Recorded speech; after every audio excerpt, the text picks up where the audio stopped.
पढ़ा था पहले वीडियो में, आज हम प्रिलिमिनरी पार्ट में जाएंगे। तो स्पेसिफिक रिलीफ एक्ट 8 पार्ट्स में था, 44 सेक्शन में था। प्रिलिमिनरी उसका फर्स्ट पार्ट है जिसमें सेक्शन 1 से 4 तक कवर किया जाएगा। तो चलिए शुरू करते हैं। ये स्पेसिफिक रिलीफ एक्ट है सेक्शन 1 सब टाइटल एक्सटेंड एंड कमिटमेंट के बारे में बोलता है। स्पेसिफिक रिलीफ एक्ट में भी called the specific relief act 1963।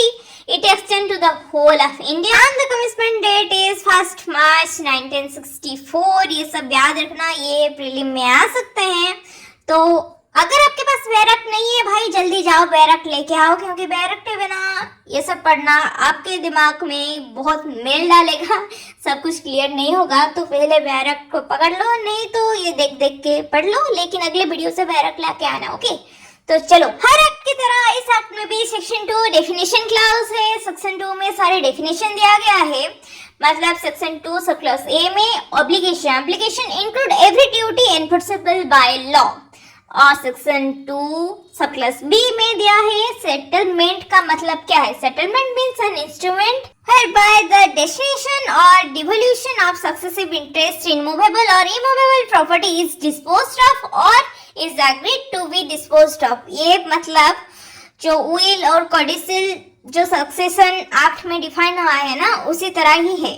और डेफिनेशन का सेक्शन 2 सब क्लास सी ट्रस्ट के बारे में बात करता है। Trust has the meaning as in section 3 of the Indian trust act 1882 and includes an obligation in the nature of a trust within the meaning of chapter 9 of that act। section 2 सब class D बताता है कि it includes every person holding property in trust। ये जो 2D trustee के बारे में बात करता है कि जो प्रॉपर्टी होल्ड करता है उसको ट्रस्टी बोलेंगे ही। सो सेक्शन 2 सब क्लास ई बोलता है all other word and expression used here in but not defined and defined in the Indian Contract Act have the meaning respectively assigned to them in that act। मतलब और जो भी word सारे यहाँ पे यूज हुए हैं लेकिन इसका डेफिनेशन यहाँ पे नहीं दिया गया है, तो जो इंडियन कॉन्ट्रैक्ट एक्ट के हिसाब में जो सारे डेफिनेशन होंगे तो यहाँ पे भी वही लागू होंगे।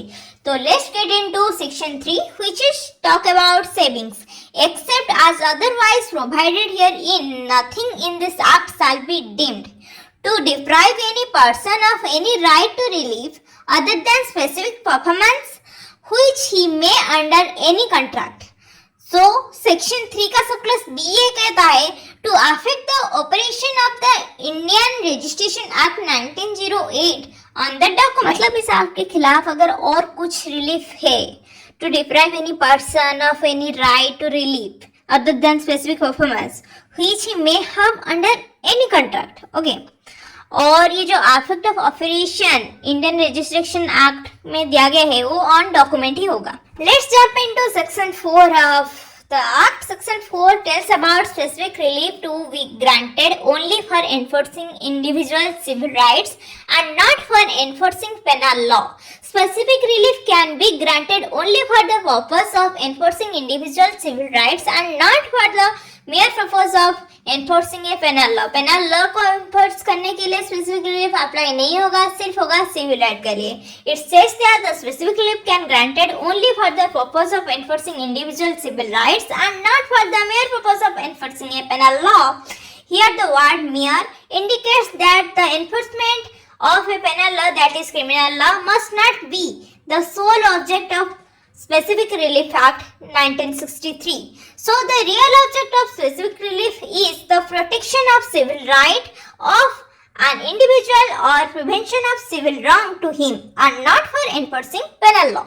मतलब सेक्शन 4 के तहत द स्पेसिफिक रिलीफ एक्ट में जो सारी रिलीफ ग्रांटेड हो रहे हैं वो इंडिविजुअल के सिविल राइट्स के बारे में बात करता है, ना कि एनफोर्सिंग एनी पेनल लॉ। मतलब क्रिमिनल कोड कुछ अप्लाई करने के लिए नहीं होगा। तो अगर आपको इन सब से कुछ फायदा हुआ तो मुझको सब्सक्राइब करके जाना, do like comment share and subscribe to legal prep. Thanks for watching.